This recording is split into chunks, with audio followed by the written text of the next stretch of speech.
toi, ô Dieu, qui est tout suffisant, qui est le seul être qui existe, qui n'a besoin de rien ni de personne. Tu tires ton existence de toi-même et c'est toi qui donnes la vie à tous. Et à cause de ça, Seigneur, c'est toi qui peux suffire. Seulement toi qui peux suffire pour tout ce qu'on a, de tout ce qu'on a de besoin. Et on le confesse, Seigneur, on a besoin de toi. J'ai besoin de toi, mes frères et sœurs ont besoin de toi. En toutes choses, en tout temps, Seigneur. Puis tu t'offres comme ça une fontaine de vie pour nous constamment, puis nous, on ose stupidement souvent pas aller profiter de toi. Seigneur, ce matin que tu, par ta parole, te glorifies à nos yeux pour que nos cœurs soient inclinés à jamais hésiter à venir à toi, à jamais négliger venir à toi, pour que tu sois glorifié dans notre paix, dans notre joie, dans notre satisfaction en Jésus. Parle-nous par ta parole. Amen. Bonjour frères et sœurs, je suis vraiment content de vous voir. Je vous fais tourner dans le psaume 121 qu'on va lire ensemble aujourd'hui. Le psaume 121. Je vais la lire moi personnellement pour ceux qui ont des cellulaires dans la version Darby. Donc le psaume 121.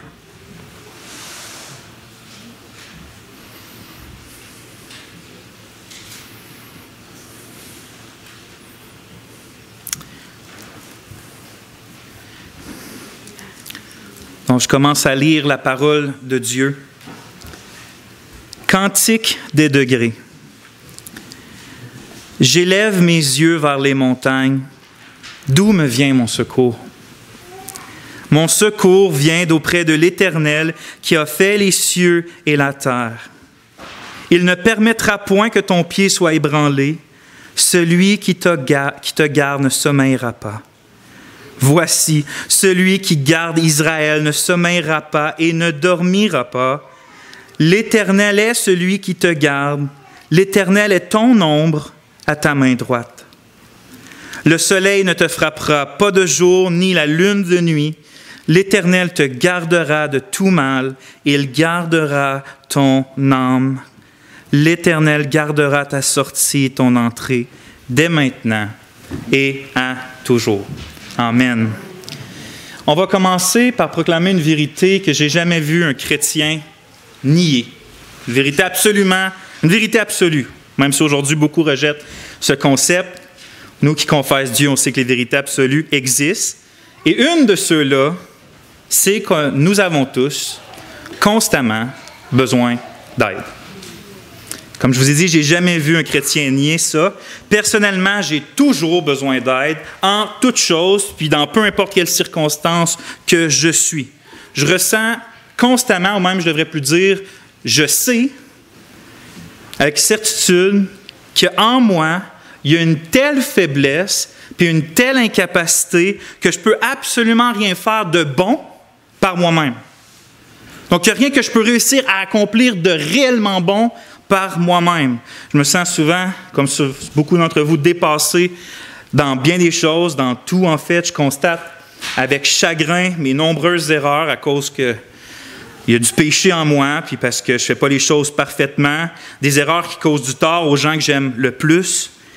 J'ai souvent peur de tomber, j'ai peur de m'éloigner de Dieu, j'ai peur de faire le mal.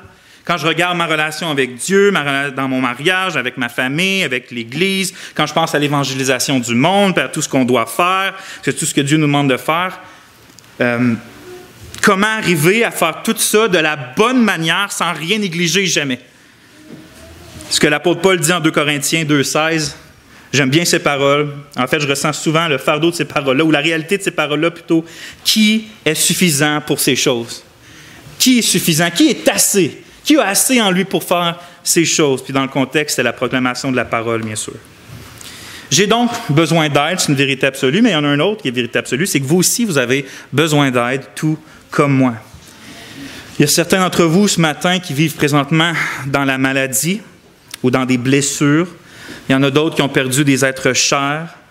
Peut-être que tu te sens submergé par tes études ou le travail ou la montagne de choses que tu as à faire à la maison ou que tu aimerais faire. Ou encore, peut-être que tu dois composer avec des moments de grande solitude, de dépression, d'anxiété, de culpabilité. Il y a certains d'entre vous, vos enfants, certains d'entre nous, nos enfants ne suivent pas le Seigneur, ou nos maris ou nos épouses ne suivent pas, puis n'aiment pas le Seigneur, ou ne se confient pas dans le Seigneur, ce qui crée de la difficulté ou un vide dans la maison. Certains de ceux qui sont ici ce matin vivent dans la peur, d'autres se sentent complètement perdus. Certains même sont juste au stade de dire à quoi je sers, mon existence, ça sert à quoi, c'est quoi le but de ma vie. Évidemment, je pourrais continuer à nommer des situations, mais je ne peux pas toutes les nommer, toutes les situations possibles puis difficiles, qui font en sorte qu'une personne ce matin peut se sentir submergée devant la réalité incontestable que j'ai dit, les réalités qu'on est toutes confrontées, c'est qu'on a besoin d'aide.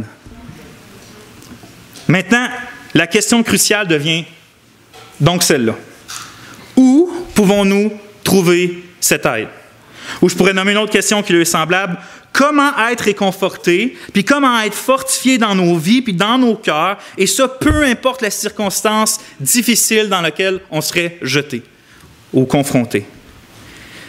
Ces deux questions-là sont absolument cruciales à se poser, mais encore plus cruciales que de se poser ces questions, c'est d'être capable d'y répondre. C'est bien beau se dire, oui, j'ai besoin d'aide, puis il faudrait que je trouve de l'aide, mais savoir qui peut nous aider, c'est vraiment la réponse essentielle à trouver. Puis merveilleusement pour nous ce matin, le psaume qu'on vient juste de lire, qu'on va méditer ensemble, bien justement, il répond à ces deux questions-là. Parce que au psaume 121, tout le psaume est à propos de ce qu'on trouve au verset 2, « Mon secours vient d'auprès de l'Éternel ». Ce psaume-là a été écrit par un auteur, bon, on ne connaît pas le nom de l'auteur, mais dans le livre des psaumes, puis un auteur inconnu donc. Puis cet auteur-là semble clairement avoir passé au travers des moments difficiles, puis dans ces moments-là difficiles, il a été réconforté par son Dieu. Puis maintenant, il désire nous montrer comment nous aussi, dans nos situations difficiles, on peut être réconforté par ce même Dieu. Ce psaume-là enseigne donc à ceux qui désirent être consolés, réconfortés, fortifiés. Il enseigne trois choses, au moins, plusieurs, mais au moins ces trois-là.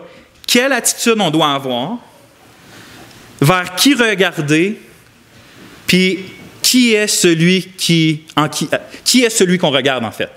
Il nous révèle quelle attitude on doit avoir si on veut être réconforté, vers qui on regarde, puis qui est celui qu'on regarde. Le titre de ma prédication va être super original. C'est « Mon secours vient d'auprès de l'Éternel ». C'est le verset 2, en fait.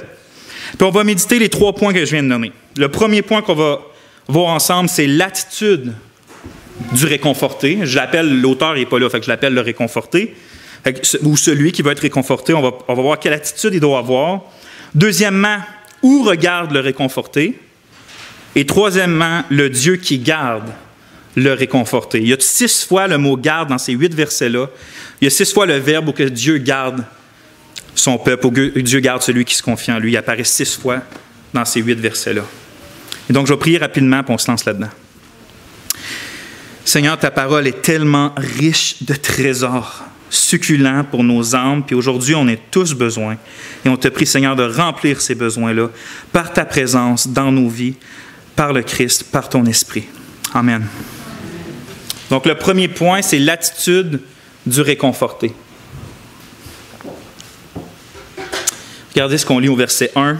Il écrit « Je lève mes yeux vers les montagnes, d'où me viendra mon secours? » Ici, l'auteur du psaume, il manifeste, à mon sens, 2 attitudes qu'il faut absolument avoir si on désire être réconforté puis fortifié dans la détresse. Puis ces 2 attitudes-là, c'est 1, faire face à la réalité de nos difficultés, faire face à la réalité de nos difficultés. Et la deuxième attitude, c'est de chercher du secours. Donc, on va voir ces 2-là. La première, c'est faire face à la réalité de nos difficultés. La preuve où je vois ça, c'est que je le vois dans le fait que l'auteur, tout le psaume, c'est un cri, en fait, vers Dieu. C'est un cri pour être secouru. Donc, s'il crie pour être secouru, c'est qu'il fait face à ses difficultés. Il les nie pas. Ce que je suis en train d'essayer de relever, ça peut peut-être paraître simple et banal pour certains, mais ça ne l'est pas, parce que justement, lequel d'entre nous, quand on est dans le cœur de l'épreuve, quand on fait face à une difficulté, combien d'entre nous, on est capable de facilement dire « ça ne va pas si bien ça dans telle facette de ma vie ». Ça va pas si bien que ça dans mon mariage ou dans ma famille en ce moment. Ou encore, j'ai une maladie en ce moment, puis j'aimerais sincèrement qu'elle soit pas là. Ça va pas si bien que ça en ce moment dans mon âme par rapport à cette maladie-là. Parce que souvent, surtout dans le milieu chrétien, on a une attitude qui, quand on se fait demander si ça va, ou quand on est dans une difficulté, une espèce d'attitude que vous allez reconnaître, Dieu est bon, ça va. Dieu est bon, ça va. Oh oui, ça va. On est d'accord là-dessus. C'était juste pas ma question de savoir si Dieu était bon. Non, je te demandais comment tu allais. Dans le fond, on répond, oui, Dieu est bon, puis Dieu est infiniment, puis merveilleusement, puis glorieusement meilleur encore qu'on pense. Dieu est bon. Mais ça ne veut pas dire que toi, dans une situation donnée, qu'automatiquement, parce que Dieu est bon, que toi, ça va bien. C'est pas ça que ça veut dire, le fait que Dieu est bon. Parce que Dieu est bon, tu peux bien aller. Mais ça ne veut pas dire que tu, en ce moment même, dans le cœur de ton épreuve, dans le feu de la difficulté, que tu te sens bien, puis que tu es pleinement joyeux, puis que tu marches sur des nuages. Je ne dis pas qu'il faut dire tous les détails de tout ce qui ne va pas à tous ceux qui nous posent des questions quand on arrive à l'Église, parce que sinon on serait encore tous en tapon, puis on serait tous en train de se faire du counseling les uns avec les autres, puis on n'aurait pas de culte au Seigneur. En fait, pour ça, on doit avoir des frères et des sœurs, des gens proches de nous, des intimes, à qui on va pouvoir se confier puis aller plus profondément dans ce qui ne va pas. Mais ce que je veux dire, c'est qu'il est absolument important de ne pas avoir envers nous-mêmes et envers Dieu l'attitude qui va nier la difficulté en disant « ça va, ça va ». Ça va bien aller, ça va passer. Bien au contraire, il faut être sincère et être capable de se dire, puis de dire à Dieu ou à une personne proche, comme j'ai dit tantôt, ça ne va pas si bien que ça. Il y a une situation dans laquelle je suis ou qui vient de passer, qui ne va pas encore si bien. Je ne suis pas capable de me débarrasser d'une telle chose dans ma vie. J'ai de la misère avec telle pensée, je suis confronté à telle chose, puis je ne sais pas quoi faire. Il faut avoir cette attitude-là. Dans le fond, la première attitude afin d'être réconforté, c'est d'être capable de regarder la difficulté droit dans les yeux, puis d'être capable de dire « tu es là, tu es juste là en avant de moi, tu existes ». C'est la première chose qu'il faut être capable de faire. Tu existes, je te vois. Puis pourquoi c'est si important d'avoir cette attitude-là en face de la difficulté, frères et sœurs? C'est tout simplement parce que si on nie la difficulté, du même coup, on se prive des réconforts que nous apporterait d'aller sur nos genoux pour crier à Dieu, pour être réconforté dans la difficulté. Ce que je veux dire, c'est que de nier la difficulté, on se prive du secours à coup sûr. De nier la réalité d'une épreuve, on se prive de la réalité du réconfort puis de la consolation. Fait que c'est sûr que si on fait juste repousser les choses qui ne vont pas, puis qu'on ne regarde pas, puis non, moi ça va bien, ben tu te prives de ça, tu te prives de Dieu, tu te prives de ce que Dieu veut t'apprendre, puis te donner, puis te réconforter dans cette épreuve-là. La première attitude de l'auteur du psaume, c'est donc très importante, car elle nous apprend que tant et aussi longtemps qu'on ne fait pas face à nos difficultés, il n'y a aucune possibilité de vrai changement dans nos âmes. Je vais vous donner quelques exemples bibliques. On voit que des hommes de Dieu qui avaient appris ça. Premièrement, Élie. Élie vivait une période assez sombre dans laquelle il se sentait le seul à confronter les faux prophètes en Israël. La reine, le roi voulaient le tuer parce qu'il servait l'Éternel. Et il dit en se sauvant de tout ça, il dit « Et voici la parole de l'Éternel lui fut adressée en ces mots. Que fais-tu ici? » Parce qu'Élie était caché. Il dit donc, « Que fais-tu ici, Élie? » Il répondit, « J'ai déployé mon zèle pour l'Éternel, le Dieu des armées, car les enfants d'Israël ont abandonné ton alliance, ils ont renversé tes autels, ils ont tué par l'épée tes prophètes. Je suis resté moi seul, et ils cherchaient à m'ôter la vie. » L'Éternel dit, « Sors et tiens-toi dans la montagne devant l'Éternel, et voici l'Éternel passa. » Puis là, l'Éternel s'est manifesté d'une façon, sa présence d'une façon devant Élie. Et donc, Élie n'a pas nié son découragement. Il n'a pas dit « ça va bien aller, ça va bien aller ». Il n'a pas dit ça comme ça. Il s'est plaint à Dieu. Il dit « Moi, je suis là seul, je me déploie pour Dieu, j'ai du zèle pour Dieu, puis maintenant, ils veulent monter la vie des enfants. Ça sert à quoi ce que je fais? » Il s'est plaint, il s'est sainement plaint à Dieu. Pas pernicieusement plaint, mais il s'est sainement plaint à Dieu. Puis à cause de ça, il a goûté à la présence de Dieu. Pierre, notre fameux Pierre, il avait la foi de marcher sur les eaux, si le Seigneur l'appelait. Mais c'est écrit, quand il marchait sur les eaux en Matthieu 14, « Mais voyant que le vent était fort, il eut peur. Et comme il commençait à enfoncer, il s'écria, « Seigneur, sauve-moi. » Aussitôt, Jésus étendit la main et il le saisit. Donc Pierre, encore une fois, n'a pas nié sa peur. Il l'a dit à voix haute, il l'a crié, il a appelé à l'aide. Puis à cause de ça, il a été sauvé, puis il a été saisi par le Christ. L'apôtre Paul, en 1 Corinthiens 12, 8, 9. « 3 fois, j'ai prié le Seigneur de l'éloigner de moi. Il parle de ça. On écharpe dans sa chair. Une épreuve physique ou circonstancielle ou spirituelle, on ne sait pas trop. Mais il dit 3 fois, j'ai prié le Seigneur de l'éloigner de moi. Et il m'a dit, ma grâce te suffit car ma puissance s'accomplit dans la faiblesse. Et donc, lui aussi n'a pas nié la douleur de son fardeau. Il a supplié Dieu. Puis parce qu'il l'a dit à Dieu, parce qu'il a regardé la difficulté, puis il a dit, j'ai ça, puis je voudrais que ça soit enlevé, bien, il a été fortifié dans la grâce. Et peut-être que l'exemple la plus frappante, c'est celle du Christ lui-même. Tout en étant le Fils de Dieu, était réellement un homme, puis il prie devant la... En fait, je vais le lire, puis je vais commenter après. En Luc 22, on lit le Seigneur qui dit, « Père, si tu voulais éloigner de moi cette coupe, toutefois que ma volonté ne se fasse pas, mais la tienne, alors un ange lui apparut du ciel pour le fortifier. » Et donc, le Seigneur lui-même a pas nié ce qui était pour lui l'horreur de l'appréhension, de la colère de Dieu qu'elle allait porter pour les péchés de son peuple. C'est pourquoi il a supplié le Père dans cette épreuve-là. Puis c'est écrit que le Père, par un ange, l'a fortifié. Et donc, voyez-vous comment il est important de faire face aux difficultés, aussi dures soient-elles. Si notre Seigneur lui-même et les plus grands et les meilleurs de ses serviteurs ont fait face aux difficultés en criant au Père, est-ce que nous, qui qu'on serait nous pour les nier? Est-ce qu'on pense qu'on est plus fort que le Seigneur, puis que ses apôtres et que ses prophètes? On est qui pour dire « ça va bien aller, ça va bien aller, ça va bien aller, ça va bien aller ». Il ne faut pas prétendre être plus fort que le Christ et que ses serviteurs. L'auteur du psaume 121, lui, avait compris ça.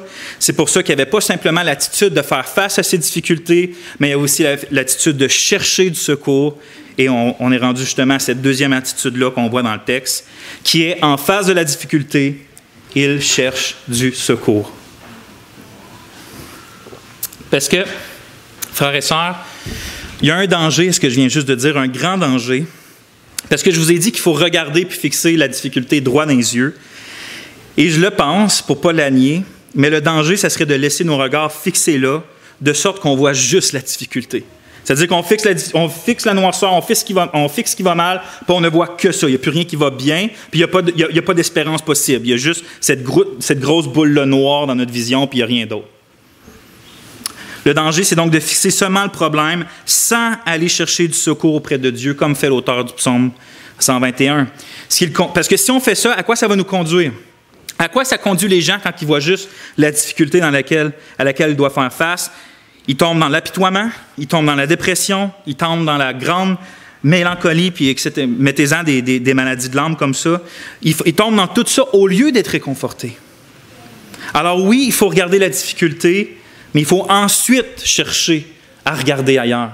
Il faut ensuite chercher du secours. L'auteur écrit au verset 1, « J'élève mes yeux vers les montagnes, d'où vient mon secours? » C'est une question d'où vient mon secours. Donc, le secours et le réconfort sont réellement disponibles, mais seulement pour ceux qui, dans la difficulté, veulent aller les chercher. C'est comme, vous savez, ces personnes-là qui savent très bien qu'ils ont besoin d'aide, que ce soit des travaux à la maison, que ce soit des problèmes physiques, mais qui refusent obstinément de demander de l'aide. Hein, on connaît tous des gens comme ça, ou on en est un, ça dépend. Ou encore, c'est comme ma petite Alijane qui a 3 ans. Elle, quand elle essaie quelque chose, elle veut être toute seule. Hein, elle ne veut pas personne, pas ses frères, pas sa mère, pas son père. Non, toute seule. Je veux le faire tout seul. Elle veut l'essayer toute seule. Ça ne marche pas, nous on le sait, mais on le laisse 2, 3, 4 minutes. Elle finit par demander de l'aide parce qu'elle n'est pas capable. Bien, c'est justement, nous, on est souvent comme un bébé de 3 ans qui veut se relever toute seule, qui veut faire nos choses toute seule. Je n'ai pas besoin ni des hommes, ni de Dieu. Avons-nous besoin d'aide dans nos difficultés? Sachons que plus nous retardons à chercher du secours, plus nous retardons l'aide qu'on a de besoin, puis l'aide qui nous est disponible, en fait.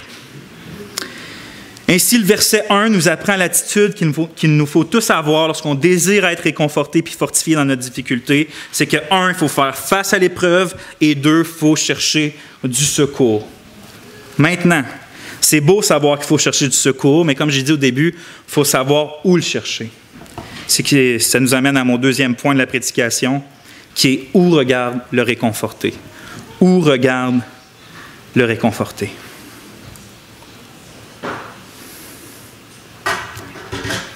Regardez ce qu'on lit au verset 2. J'élève mes yeux vers les montagnes. D'où vient mon secours?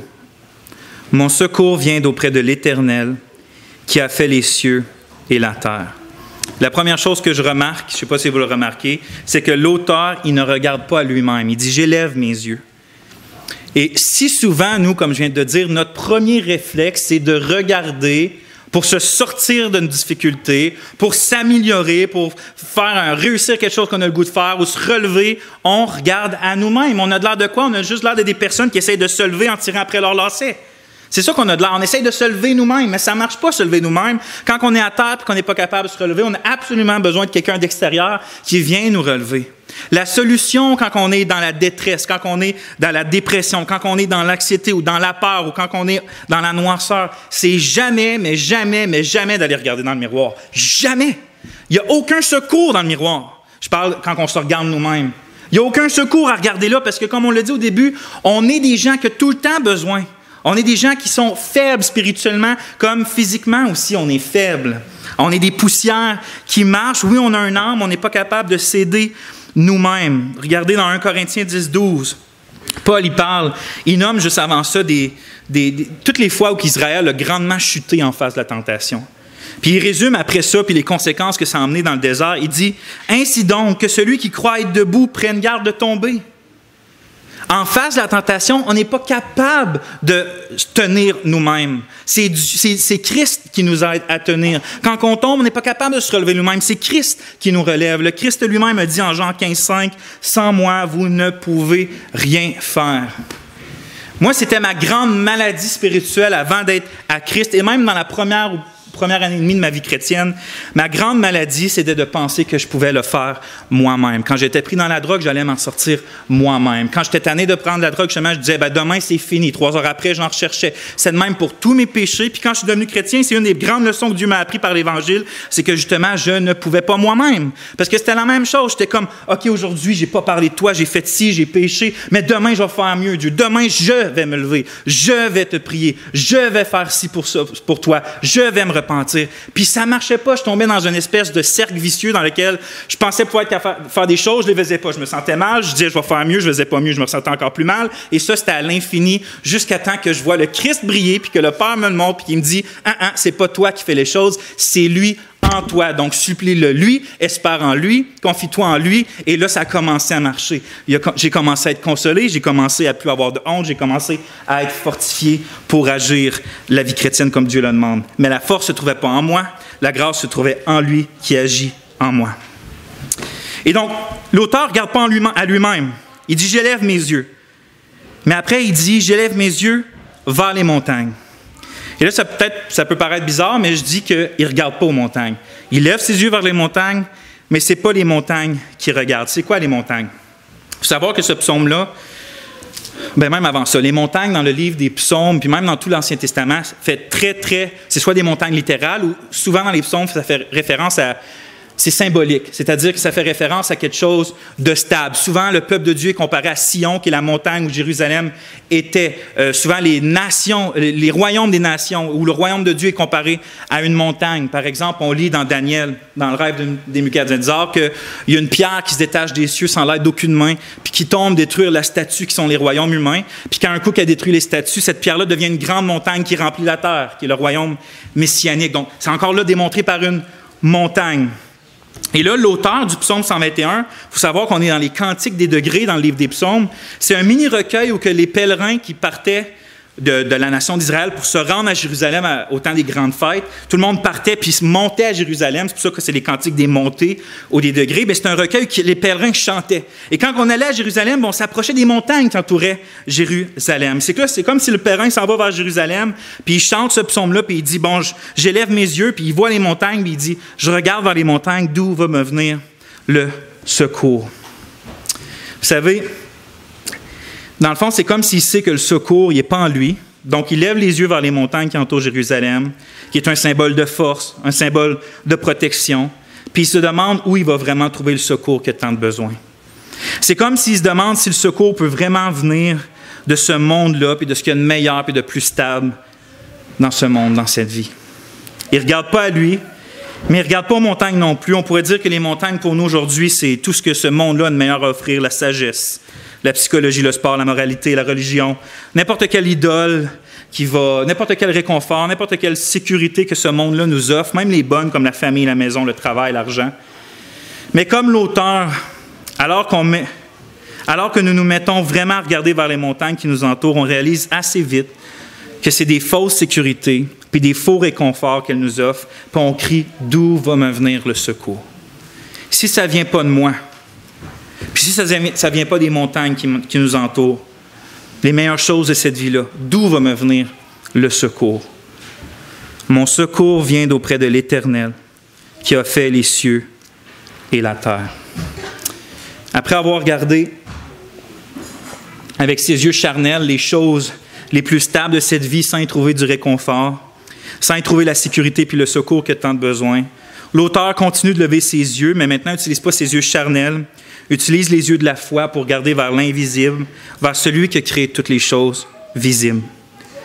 Donc, on ne doit pas regarder à la création, frères et sœurs, quand on cherche du réconfort et du secours. On doit regarder au Créateur. C'est là, frères et sœurs, l'ultime puis l'unique endroit où on peut vraiment trouver ce qu'on cherche quand on a besoin d'aide. Je vais vous lire 3 psaumes où ça met un contraste entre Dieu et les montagnes. Regardez bien. Le psaume 75:5. Tu es plus majestueux, plus puissant que les montagnes des ravisseurs. Psaume 11:1. C'est en l'Éternel que je cherche un refuge. Comment pouvez-vous me dire, fuis dans vos montagnes comme un oiseau? Psaume 46:2 et 3. Dieu est pour nous un refuge et un appui, un secours qui ne manque jamais dans la détresse. C'est pourquoi nous sommes sans crainte quand la terre est bouleversée et que les montagnes chancellent au cœur des mers. Remarquez que l'auteur du psaume 121, il ne dit pas « Si je lève les yeux, peut-être que le secours va me venir de l'Éternel. » L'auteur, il ne nous enseigne pas une hypothèse, une probabilité dans ce psaume-là. Il affirme quelque chose, il dit « Mon secours vient d'auprès de l'Éternel qui a fait les cieux et la terre. » C'est une affirmation. Et donc, lui est absolument certain de ce qu'il dit parce que c'est ça qu'il a expérimenté. Il a expérimenté que dans la détresse, le secours lui vient de l'Éternel. Puis c'est aussi ce que nous tous, puis tous ceux qui se confient en l'Éternel ont expérimenté sans exception. Et sans aucun doute, ce réconfort-là, puis ce secours-là, sont aussi justement ce qu'on peut expérimenter chacun d'entre nous maintenant. Mais la question, c'est comment se fait-il que moi, je puisse affirmer quelque chose de cette ampleur-là? Comment ça, je peux vous dire, si vous vous confiez en l'Éternel, il va vous secourir? Est-ce qu'on peut être réellement si sûr que le Créateur qui tient notre cœur et notre souffle en ce moment va réellement nous secourir dans notre besoin? Parce que on est juste des simples humains. On vit à Rouyn-Noranda, au 21e siècle. On n'est pas des héros, en tout cas, je n'en connais pas encore des héros qui ont accompli des exploits historiques qu'on va se rappeler dans un autre siècle, qu'on va écrire dans des livres. Est-ce qu'on peut ce matin, chacun de nous personnellement, quand même affirmer ce que l'auteur vient d'affirmer, que malgré qu'on ait on va dire une gang de, je vous aime, je ne dis pas ça, je m'inclus là-dedans, une gang de nobody à Rouyn-Noranda, est-ce qu'on peut dire « Mon secours vient de l'Éternel » ? Je sais que souvent on doute de ça, parce que c'est trop beau pour être vrai. Un Dieu qui a toujours existé. Est-ce qu'un Dieu comme ça peut réellement m'aimer comme il le dit? C'est lui le créateur saint de toutes choses, puis moi je suis juste une poussière qui peut disparaître en un instant comme une vapeur. Puis en plus de ça, on sait qu'on est des pécheurs, on sait qu'on est des rebelles. Puis comme Ésaïe dit, on est malade spirituellement de la plante des pieds jusqu'au haut de notre tête, puis notre justice propre, comme dit encore Ésaïe, c'est comme un vêtement souillé aux yeux de l'Éternel. Et donc, un Dieu saint comme lui, est-ce qu'il va vraiment réconforter un pécheur coupable comme moi? Puis si tu te poses cette question-là ce matin, c'est parce que peut-être tu ne comprends pas encore assez l'Évangile du Christ. Alors, je te prie, donne-moi encore un peu de ton attention, même si ça fait déjà 30 minutes que je parle. Puis parce que je vais dire à ton âme, puis je vais répéter à la mienne la bonne nouvelle du Seigneur Jésus-Christ, qui est une nouvelle absolument époustouflante. Parce que voyez-vous, en face de la grandeur, puis de la sainteté, puis de la justice de Dieu, on a tendance à se cacher parce qu'on voit en face de lui, à sa lumière, on voit comment on est sale. On voit qui on est réellement. Puis plus on connaît Dieu, puis plus on est exposé à l'Évangile, puis plus on est exposé à la prédication de la parole, plus on connaît Dieu justement, puis plus on se voit, on est conscient de la profondeur du mal qui habite en nous-mêmes. Pas dans les autres, mais dans nous-mêmes. Puis par conséquent, on veut naturellement se cacher de Dieu. Puis on a raison de vouloir se cacher de Dieu si on regarde les attributs de Dieu, mais pas à la lumière de l'Évangile de Jésus-Christ, notre Rédempteur et notre Sauveur. Parce qu'en effet, si on croit que le Seigneur, en fait, si on ne croit pas le Seigneur, puis si on ne reçoit pas Jésus-Christ par la foi, sa sainteté puis sa justice doivent nécessairement nous terroriser, parce que ça veut dire qu'on va réellement, puis obligatoirement, devoir rendre des comptes pour toutes nos actions secrètes et les pensées qu'on a eues contre Dieu puis contre notre prochain étant sur la terre. Et donc, on va être condamné pour toujours pour ces choses-là. Mais pour ceux d'entre nous qui ont reçu le Christ, pour ceux d'entre nous qui croient ses promesses, qui espèrent dans sa grâce, qui a été manifestée à la croix quand Christ a porté les péchés de son peuple par grâce, pour ceux qui reçoivent à cause de ça le pardon plein de leurs péchés et sont couverts de la justice de Dieu, puis de condamnés et d'ennemis de Dieu qu'ils étaient, ils deviennent les enfants adoptés, réconciliés avec Dieu. Pour tous ceux d'entre nous qui sont dans cette catégorie-là de, oui, faibles, condamnés, qui sont devenus enfants, puis qui croient maintenant, qui sont pardonnés, bien, les attributs de Dieu sont plus contre nous, sont pour nous. Ce qui veut dire que sa sainteté puis sa justice deviennent maintenant deux des trésors les plus précieux qu'on a. Parce que Dieu est saint, puis parce qu'il est saint, il ne va jamais agir contre nous, il ne va jamais nous faire du mal. Puis parce qu'il est saint, il ne va jamais devenir banal, puis il va être toujours quelque chose de désirable pour nous. Dieu est droit, mais ça veut dire qu'il ne va jamais nous mentir, puis il ne va jamais pécher contre nous, puis il ne va jamais nous faire de l'injustice. Dieu est juste, justement, envers nous. Puis à cause de ça, il ne peut jamais pas nous pardonner quand on se confie en Christ. Regardez bien. En 1 Jean 1,9, c'est dit, « Si nous confessons nos péchés, il est fidèle et juste pour nous les pardonner et pour nous purifier de toute iniquité. » Fait que quand on se confie en Christ, la justice de Dieu, au lieu d'être maintenant quelque chose qui nous condamne à l'enfer pour toujours, devient la certitude de laquelle on va être pour toujours pardonné, parce que Dieu est juste, il a jugé les péchés de son peuple sur son Fils, et quand on se confie en lui, il ne va jamais nous juger une deuxième fois, parce qu'il l'a déjà fait. Il serait injuste de nous juger une deuxième fois maintenant, quand Christ a porté nos fautes. Et donc, voyez-vous, bien-aimés, lorsqu'on regarde à Dieu à la lumière de l'Évangile, on comprend ce que Paul dit en Romains 8, 31. « Si Dieu est pour nous, qui sera contre nous? »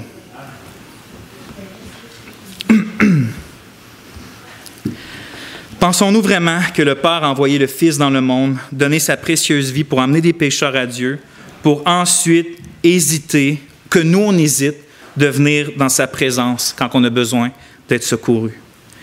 Dans l'Évangile, nous connaissons un Dieu qui a donné la vie de son Fils pour sauver ses ennemis. Dans l'Évangile, on connaît un Dieu qui ne va pas hésiter à donner librement toutes choses à ceux qui sont maintenant ses enfants. Et notre secours et notre réconfort dans des situations difficiles, c'est justement inclus dans le « toutes choses ». Qui intentera une accusation contre les élus de Dieu? C'est Dieu qui justifie. Qui est celui qui condamne? C'est Christ qui est mort. Bien plus, il est aussi ressuscité, qui est aussi à la droite de Dieu, qui aussi intercède pour nous. Qui est celui qui nous séparera de l'amour du Christ? Tribulation, détresse, persécution, famine, dénuement, péril, épée. Comme il est écrit, à cause de toi, nous sommes mis à mort tout le jour. Nous avons été estimés comme des brebis de boucherie. Au contraire, dans toutes ces circonstances, nous sommes plus que vainqueurs. Pourquoi nous sommes plus que vainqueurs? C'est à cause qu'on est capable, on a des capacités, on est capable de se relever, on est capable de nous-mêmes passer au travers des épreuves. C'est pour ça qu'on est plus que vainqueurs? Non, Paul écrit, nous sommes plus que vainqueurs par celui qui nous a aimés, car je suis assuré que ni la mort, ni la vie, ni ange, ni pouvoir, ni chose présente, ni chose à venir, ni puissance, ni hauteur, ni profondeur, ni aucune autre créature ne pourra nous séparer de l'amour de Dieu qui est dans le Christ Jésus, notre Seigneur. Alors oui, comme l'auteur du psaume 121, on peut nous aussi affirmer, sans l'ombre d'un doute, que mon secours vient de l'Éternel. Parce que s'il a donné son Fils pour notre réconciliation avec lui, alors qu'on était ses ennemis, comment maintenant ne nous donnera-t-il pas toutes choses parce qu'on est réconcilié avec lui? Si Dieu nous a donné ce qui avait le plus cher pour nous sauver de ce qui avait le plus grave, comment on peut douter que maintenant, il va nous donner des choses de moindre importance pour nous sauver de choses beaucoup moins graves? Donc oui, Dieu va venir t'aider à faire le ménage dans tes pensées. Oui, il va diriger tes pas et ta volonté. Oui, il va te rendre vainqueur contre un péché. Oui, il va consoler ton cœur dans ta peine. Puis oui, il va te soutenir en face de l'adversité. On vient de voir dans ce deuxième point-là qu'en plus d'avoir une attitude qui fait face à la difficulté puis qui cherche du secours, celui qui veut être réconforté dans la difficulté ne doit absolument pas chercher cette aide en lui-même, ni dans les meilleures choses de ce monde, dans l'Éternel, le seul Créateur et le seul Sauveur. Maintenant, pour le temps qui nous reste, on va aller au troisième point, qui est le Dieu qui garde le réconforté. Le Dieu qui garde le réconforté. Ce que l'auteur fait maintenant dans le reste du psaume, c'est qu'il va nous décrire celui qui regarde. Il ne regarde pas lui-même, il ne regarde pas aux montagnes, il dit qu'il va me sauver, c'est l'Éternel, puis il va nous décrire l'Éternel qui le secourt. Ainsi, le principe demeure toujours le même. Est-ce que vous voulez goûter à plus de réconfort, plus de joie dans votre vie chrétienne, plus de force? Bien, apprenez à connaître de plus en plus Dieu par le Seigneur Jésus-Christ et vous allez voir la force, puis votre confiance, puis votre joie augmenter aussi. Ce que je vais faire je pense que dans le reste du psaume 121, on voit au moins 5 descriptions de qui est le Dieu qui nous garde. Je vous ai dit tantôt, il répète 6 fois le verbe que c'est Dieu qui nous garde, mais je pense qu'il y a au moins 5 descriptions de ce Dieu-là, puis on va voir les 5 en rafale. La première, c'est que l'Éternel, c'est un gardien qui ne va pas permettre que tu chutes. L'Éternel est un gardien qui ne permettra pas ta chute. On voit ça au verset 3. Il ne permettra point que ton pied soit ébranlé. Dieu est fidèle puis il garantit son aide pour tous ceux qui se confient en lui, mais il reste un grave problème, même si on affirme ça. OK, Dieu me garde si je me confie en lui, c'est bon. Mais si mon pied chancelle à moi, puis que je tombe loin de lui. Parce qu'il y a bien une chose que je connais, c'est que mon cœur est tortueux. Puis je connais juste même un minimum de la faiblesse de mes convictions. Puis je connais juste un peu de qui je suis vraiment. Je sais que je ne suis pas très fort. Et je sais que j'ai la capacité encore en moi de m'éloigner de Dieu. Je le vois trop souvent. Je sais que trop souvent, mon cœur s'endurcit à ce que je devrais trouver éblouissant de Dieu. Puis là, voyons, il me semble que je devrais trouver ça wow, puis c'est juste bas. Puis la plus grande peine de ma vie, c'est de voir mon cœur quand je me lève le matin. Après ça, la plus grande joie, c'est d'aller voir le Christ quand je me lève aussi le matin. Mais mon cœur reste comme qu'il est, vous comprenez? Genre, encore une fois, il n'y a rien de beau dans le miroir quand je me regarde, littéralement et aussi spirituellement. Mais ça, c'est une autre question. Et donc, est-ce que je peux m'éloigner? Est-ce que je peux tomber au point de ne plus me relever? Est-ce que je peux m'éloigner au point de ne plus revenir? C'est bien beau de savoir tous ceux qui se confient en l'Éternel, Dieu va les sauver, mais maintenant, si je m'éloigne, si mon cœur s'endurcit, qu'est-ce qui me garantit que demain matin, je vais encore croire en Dieu puis encore m'attacher à lui? La réponse est que si tu appartiens à Dieu par Jésus-Christ et si tu as été scellé dans la nouvelle alliance par le sang de Jésus, il ne permettra point que ton pied soit ébranlé. Autrement dit, il va toujours te relever. Il va toujours te relever. Il ne va pas permettre que ceux pour qui Christ est mort l'abandonnent puis qu'ils ne persévèrent pas jusqu'à la fin. Autrement dit, Dieu ne va jamais t'abandonner. Jude 24, 25.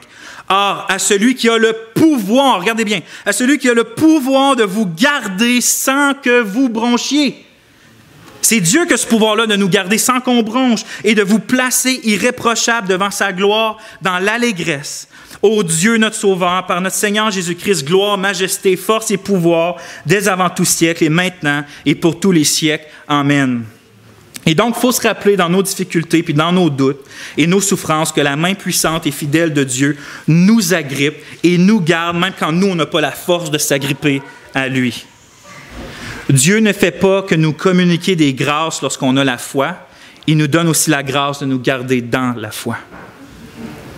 Et donc, c'est la première description de Dieu. La deuxième, l'Éternel, c'est un gardien infatigable. On lit ça au verset 4. « Celui qui te garde ne sommeillera pas.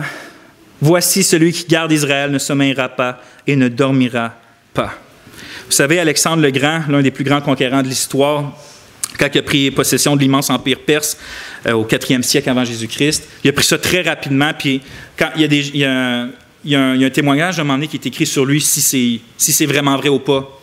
Je ne sais pas, je ne peux pas vous le garantir, mais il y a quand même un témoignage qui est écrit sur lui que les gens lui demandaient, il dit, bon, tu as conquéri ça, il y a bien du monde qui t'haït, tu as bien des ennemis alentour de toi. Qu'est-ce qui fait que tu es capable, dans ta tente le soir, sur un champ de bataille, exemple, ou entre deux batailles, tu es capable de dormir, la tête tranquille? Et ce qu'il a répondu, c'est qu'il a répondu qu'il y avait un de ses amis fidèles, justement, qui était son garde de corps personnel, puis quand lui dormait, lui était réveillé pour s'assurer qu'il n'y a rien qui lui arrivait. Et je me dis, si un homme comme Alexandre le Grand est capable de dormir en paix en face de des ennemis humains, parce qu'il y a un ami humain qui veille sur lui pendant qu'il dort, combien nous, on a une assurance quand celui qui nous garde jour et nuit, c'est le Dieu qui ne peut même pas perdre l'attention, qui ne peut même pas se sommeiller, qui ne peut même pas être fatigué. Nos parents, là, souvent, on est enfant, on a bien confiance en nos parents, mais nos parents, ils peuvent avoir un moment d'inattention, même le meilleur des parents. C'est pour ça que on prend d'autres exemples, on met des clôtures alentour de la piscine ou des choses comme ça, c'est qu'on sait, on est limité en tant que parent. Notre attention est limitée, notre puissance est limitée, notre force est limitée, mais Dieu, il n'y a aucune limite. Notre Dieu, là, votre Dieu qui veille sur vous et qui vous garde, il ne prend aucune pause. C'est comme Élie quand il haranguait les faux prophètes, puis eux qui invoquaient Baal, puis il dit, « Il est où votre Dieu? Vous faites des incisions, il est-tu parti en vacances? Il dort-tu votre Dieu? Parce qu'il ne vous répond pas, votre Dieu. » Mais nous, jamais personne ne peut nous dire quoi que ce soit, parce qu'il ne dort et ne sommeille le Dieu qui nous garde. On peut dormir en paix parce que Dieu ne dort jamais. Troisième description, l'Éternel, c'est un gardien à proximité et intime. Regardez au verset 5. L'Éternel est celui qui te garde, l'Éternel est ton ombre à ta main droite. Qu'est-ce que je comprends par ombre à ta main droite? Premièrement, là, on ne le voit pas, mais quand je viens assez tôt ici le matin, puis que j'allume juste les deux grandes lumières, je vois mon ombre ici, comme là, je vois l'ombre de Louis, là. Puis mon ombre, peu importe quand je bouge, mon ombre me suit. Je bouge la main droite, on voit mon ombre aussi? Ah oui, vous voyez, regarde. Quand je bouge la main gauche, mon ombre bouge la main gauche. Si je m'en vais par là-bas, mon ombre me suit. Mon ombre est collé à moi. Ce que je comprends, c'est qu'il est en train de dire que Dieu est intime et près de nous. Il ne s'en va pas là-bas, puis là, m'emmener quand on est dans la détresse, il faut crier, envoyer une lettre, puis là, il la reçoit, puis là, il s'en vient. Notre Dieu, pour tous ceux qui se confient en lui, est très proche. Il est comme notre ombre. Fait que quand on s'en va par là-bas, il s'en va par là-bas. Puis si on s'en va par là-bas, puis qu'on ne doit pas aller par là-bas, il nous prend, puis il nous ramène par là-bas, mais il reste près de nous. Regardez en Deutéronome 4,7. Quelle est la grande nation qui est Dieu près d'elle, comme l'Éternel, notre Dieu, est près de nous dans tout ce que pourquoi nous l'invoquons. Et dans le psaume 34 qu'on a lu tantôt, l'Éternel est près de ceux qui ont le cœur brisé et il sauve ceux qui ont l'esprit abattu. Et donc l'Éternel est notre ombre, mais aussi à la main droite. Et je crois que dans la Bible, on voit que la main droite, c'est la main de l'action, c'est la main des œuvres. Et je pense qu'il est en train de dire que justement, peu importe ce qu'on est en train d'accomplir ou de faire, Dieu est près de nous et il nous aide à le faire. Quatrième description, l'Éternel est un gardien contre tout mal. Il est écrit au verset 7, « L'Éternel te gardera de tout mal, il gardera ton âme. » Et là, je sais qu'il y en a qui lisent ça et qui se disent, « Vraiment? Est-ce que Dieu nous garde vraiment de tout mal? » Parce que c'est bizarre, parce que l'auteur, s'il crie à Dieu, c'est parce qu'il est dans une difficulté. Fait que Dieu ne l'a pas gardé de cette difficulté-là. Puis on connaît notre expérience, on sait que Dieu ne nous garde pas de toute maladie tout le temps, puis qu'il y a bien des chrétiens qui meurent dans bien des choses. Puis en fait, on finit tous par mourir d'une manière ou d'une autre. Donc, comment ça se fait que Dieu nous garde de tout mal quand on voit la persécution puis des choses comme ça? Bien, j'ai posé la question à Joseph en Genèse 50. Évidemment, je n'y ai pas posé réellement.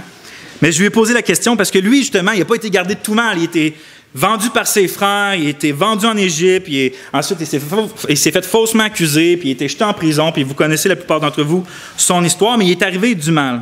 Puis je lui ai posé la question, puis il me répond en Genèse 50-20, quand ses frères vont le voir, ensuite de ça, il a été élevé en Égypte, le deuxième plus grand après Pharaon. Puis là, ses frères ont peur, parce que là, leur père est mort, puis il dit, il va se venger de nous, parce qu'il sait ce qu'on a fait.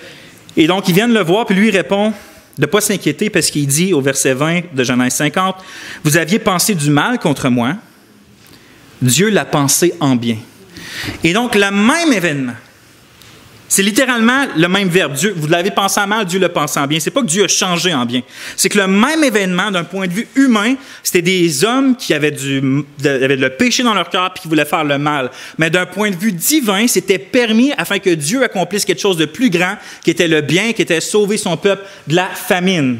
Et donc, ce qu'on voit par là, c'est que c'est pas que Dieu nous garde littéralement de tout le mal, la souffrance physique ou des choses comme ça. C'est qu'il nous garde des accomplissements maléfiques, des buts maléfiques de peu importe des démons ou des hommes. C'est-à-dire que tout le mal qui nous arrive ne va pas atteindre son but envers nous parce que Dieu l'utilise pour son bien à lui qu'il veut nous faire.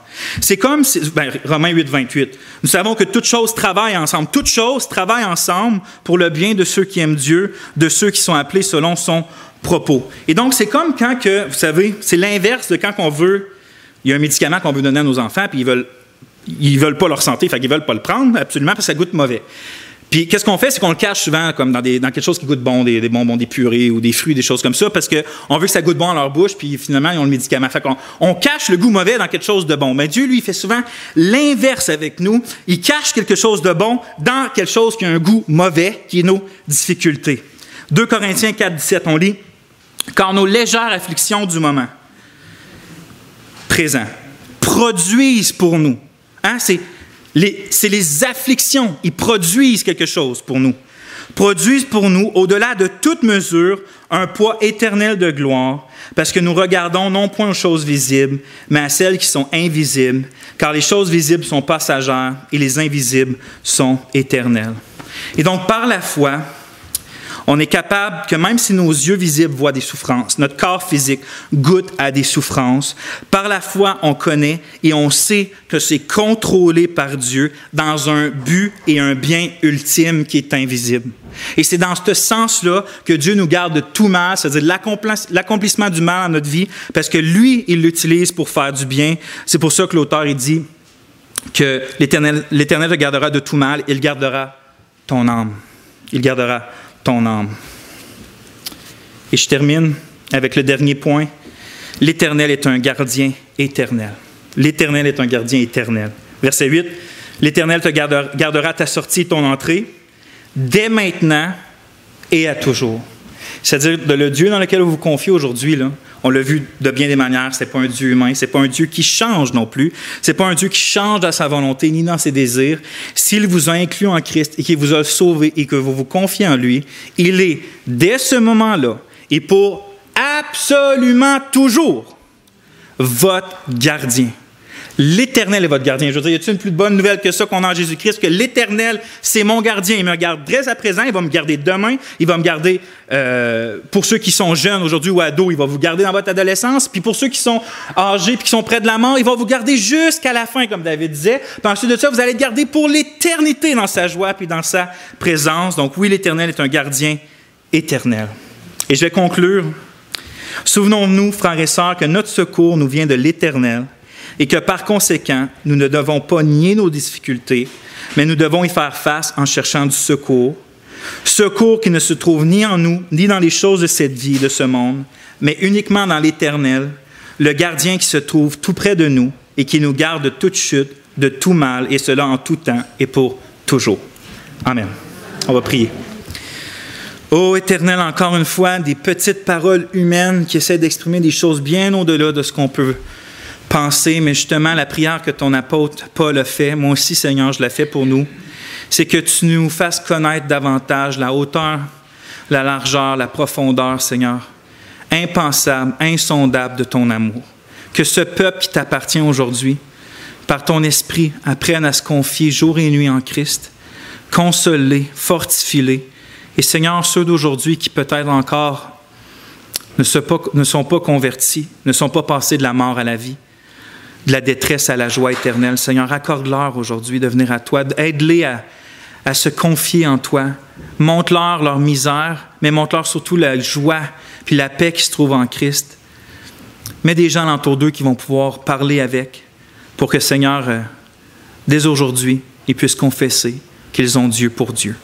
Amen.